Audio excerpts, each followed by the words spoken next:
kazi mtu anataka kukitumia, akimaliza kujipunguzia uchafu, akina thamani kinatupwa. Wasomi wengi wanatumiwa kinyakati tofauti na wanasiasa. Wakimaliza misheni na mipango yao, wanadampwa tu, wanatupwa, wanajaa ovyo ovyo. Wasomi wengi leo hii hawana mchakato, au serikali bado haina mchakato wa kuwatoa kwenye ujinga, zaidi ya kuwadidimiza kwenye ujinga ili waendelee kuwa toilet paper. Na ndio maana taifa linaendelea kulia. Kilio kinacholia taifa hili, inahitajika maombi na watu wajue haki zao kama Watanzania au Watanganyika, ili tutoke mahali hapa twende pale katika jina la Yesu. Amen. Kama hatutajua haki, kama hawatajua haki zao, maana yake taifa hili tutarudi kwenye mchungaji Mtikila alisema, tumekuwa na Watanganyika wasiojielewa kama masokwe. Maana yake ni majitu ya ovyo ovyo. Lakini ili tuwe najielewa, tunahitaji neema ya Mungu, tunahitaji kutambua haki. Amen. Kama Wakristo tutambue haki zetu. Amina. Kama Watanzania tutambue haki zetu. Amen. Kuna haki zako mbele za Mungu na kuna haki zako katika taifa Mungu alilokuweka. Amen. Amen. Amen.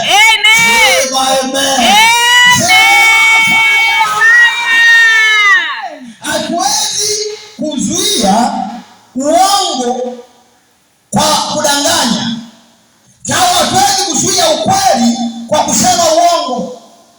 Kitu cha kwanza, lazima tukubali ukweli uliokuwepo.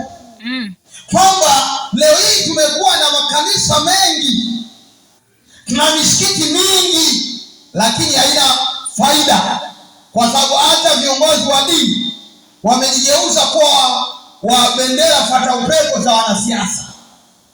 Maana yake viongozi wa dini wa leo wanasoma kweli vyuoni, lakini elimu walizonazo hawajui haki zao mbele za Mungu na mbele za wanadamu.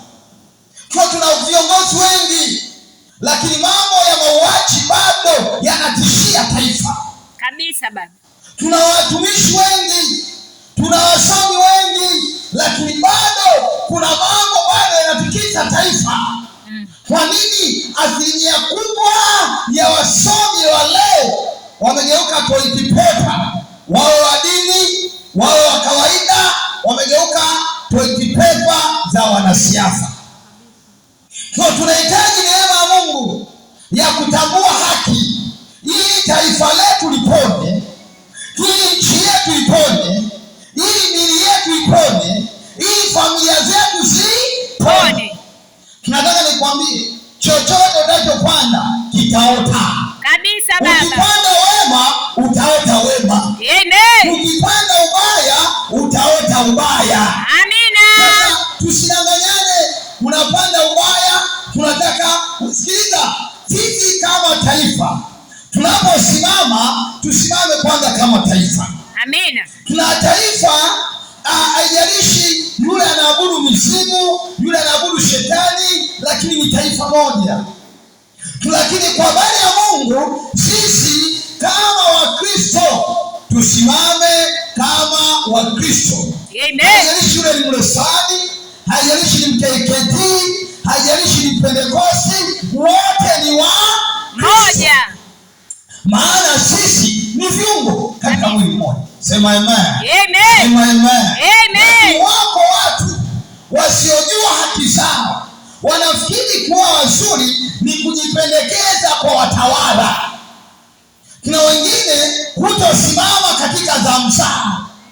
Mungu amekuweka wewe upate elimu uliyopata, haijalishi ni elimu ya siasa, haijalishi ni elimu ya education, walimu, haijalishi ni elimu ya uongozi. Mungu amekupa hiyo neema na kibali ili usaidie taifa. Amina. Kama wewe ni kiongozi wa dini, usaidie taifa. Amen. Taifa lisilie. Lakini leo hii tuna viongozi wa ovyo sana, wanaotaka kulamba viatu vya wanasiasa, wanataka kunyenyekea wanasiasa, wanataka kulalalisha uongo kuwa ukweli wa wanasiasa. siasa, mpaka haki ya watu ipotee kwa ajili ya uongo. Niseme nisiseme? Sema baba. Niongee nisiongee? Ongea. Kama tunaelewa lazima tutabadilika. Amina. Na tukibadilika, nabii Isaya anasema mimi ninatangaza haki yako. Amen. Nami nataka nitangaze ujue haki zako. Amen.